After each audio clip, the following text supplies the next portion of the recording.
Yahweh, Bashem, Yahushai, Bashem Rakah Kodash, all right, double honors to our apostles and elders of Great Millstone, Shalom, Wakasala, Bakyar, which means peace and mercy to the elect throughout the four corners, wherever it may be.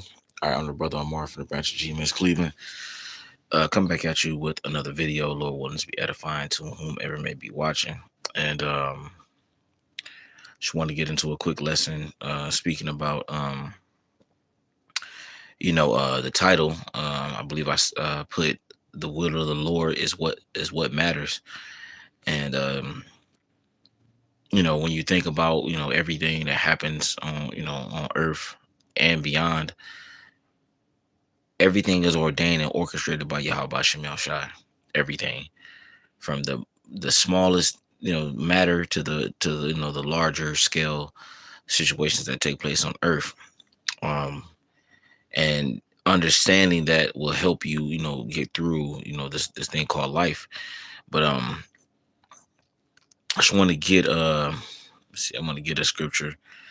um just speaking about this current kingdom, what I'm saying, this current kingdom that we dwell in, which is ran by Esau, Edom, the Edomites, um in particular the Amalekites, all right, or Amalek, all right, which they're known as the small hats, so-called Ish people. All right, they truly believe, all right, that this kingdom will continue to go on and they'll have the say so and continue to rule forever and ever. All right, even with their so-called NWO. All right, the Lord will eventually put a stop to all of this madness, and then what will ultimately take place is that what we um, will eventually rule according to what the scriptures say, and the heathens, starting with Esau, Edom, will eventually be in captivity. All right, and then after that 1,000 year period, they will be the Edomites will be wiped off the face of the earth. But anyway, it's the book of Psalms, chapter 1, Psalms, chapter 49, verse 11. It says, their inward thought is that their houses shall continue forever, and their dwelling places to all generations. It says they call their lands after their own names. All right. And Esau Edom has made it his thing to where when he conquers, he tends to conquers the landmass or people or both. He tends to rename that area, all right, in whatever way he sees fit. All right, but going back to the beginning of the verse when it says their inward thought is that their house shall continue forever and the dwelling place to all generations. These people really think that this kingdom that they have will continue to go on. Well, the Lord has other plans, man. The Lord says otherwise, that eventually, this kingdom that we are not dwelling in will eventually be taken down. All right, and then um, you know, um, the nation of Israel, whom you people ignorantly call Negroes, Latinos, and Native Americans, they will eventually rule on whom the world ignorantly called Jesus Christ. All right, and that's what we're waiting upon. We're not, looking to, be here another, 20 something years or, 30 years or whatever, what I'm saying? But, we just have to continue to do what we're doing, what I'm saying? And just let the Lord cook, let the Lord work, let the Lord do what he do. Because at some point, all right, the tables will turn. Matter of fact, before I get the next precept I had lined up, let me get this real quick, man. Let me see.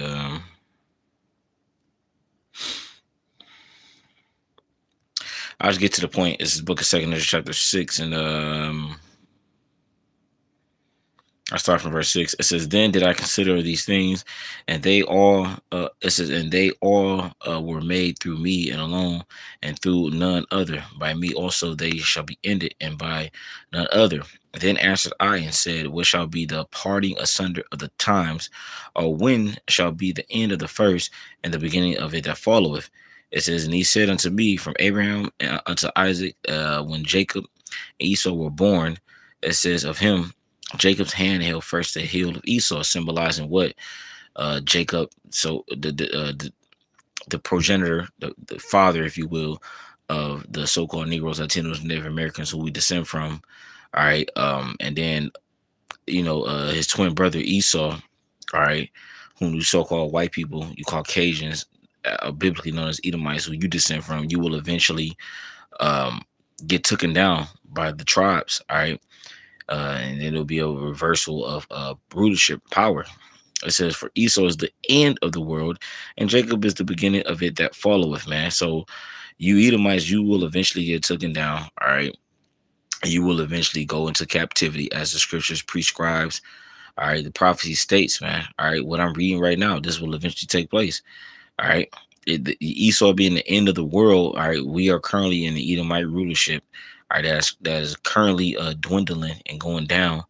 All right. Encircling the drain. All right. And it says in Jacob's the beginning of him, of beginning of it that followeth, meaning eventually the tribes will eventually, have the upper hand. All right. And eventually begin to rule. It says the end of, it says, the hand of man is between the hand of man is between the heel and the hand of the questions Israel asked thou not, man. So yeah, we understand that we are now entering or been entered into that period to where the roles are starting to be reversed. All right, and the curses spoken in Deuteronomy, the 20th chapter, and then when you go to Deuteronomy 30 and 7, the curses show these same curses gonna fall on our enemies. You're starting to see those curses before the heathen.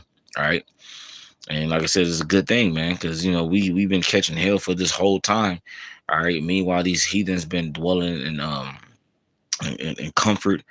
All right, and just pretty much being able to reap the benefits of the earth and its resources, man. No, like eventually that will it will switch. All right, and you will no longer be ruling and you no longer be on top. But anyway, going back, um, Proverbs 19-21. It says, there are many devices in a man's heart. Nevertheless, the counsel of the Lord that shall stand. So all the devices within men, all right, is that they want to, continue to reign, continue to rule, and live forever. All right, that's why you see these people, these Edomites, man. This is an actual thing. They actually have on their agenda. All right, and these TED talks and other platforms that they actually talking about immortality, living forever. You know what I'm saying? This, that, and the third, or living for hundreds and hundreds of years. But look, man, that's in man's heart. The Lord has other plans for you. Particularly, like I said, you Edomites and the rest of you heathens, man. You not gonna be doing what you doing. You know what I'm saying? Continue to, like, you're not gonna be in this continual rulership position where you calling the shots, man. The Lord going to eventually bring you low, bring you down. All right, and like I said, the roles will be reversed, and that's what we're waiting on. Because outside of that, we don't have any power to do anything about our situation. We have to wait on the Lord. All right, waiting on the Lord, it can be frustrating. All right, but you gotta just accept it for what it is, and then just understand that, hey, the Lord knows what He's doing, and you just gotta ultimately let Him cook. You know what I'm saying? Let Him do what He do. But get this last verse, and go from there. This is Proverbs chapter 16-9. And like I said, I'm probably more likely gonna have to start going live more often, because for whatever reason YouTube is not letting me upload videos. I don't know if it's that I have to have more storage or whatever, but I have to figure that out. Anyways, Proverbs 16:9. It says, a man's heart deviseth his way, but the Lord directeth his steps, man. So men have their plans, what they feel and what they want to do, but the Lord ultimately directs the steps. All right, and I'm gonna get. Matter of fact, I'm gonna get this last verse. I know I said that was the last one. Look at this last precept, and then go for, call it a day. But ultimately, the Lord is the entity that controls and dictates what happens and what's going to take place. Start at Job 33 and 14. For Yahweh speaketh once, yea, twice. It says, yet man perceiveth not. It says, in a dream and a vision. It says, of the night when deep sleep fall upon men and slumbering upon the bed. It says, then he openeth the ears of men and sealeth their instructions, man. It says that he may withdraw man from his purpose and hide pride from men. All right, so the Lord, He has a way. All right, and it went into it. Usually when men are sleeping, men and women are sleeping or dreaming, so to speak, the Lord has the ability to seal your instructions on what it is He wants you to do and what it is that He wants to take place.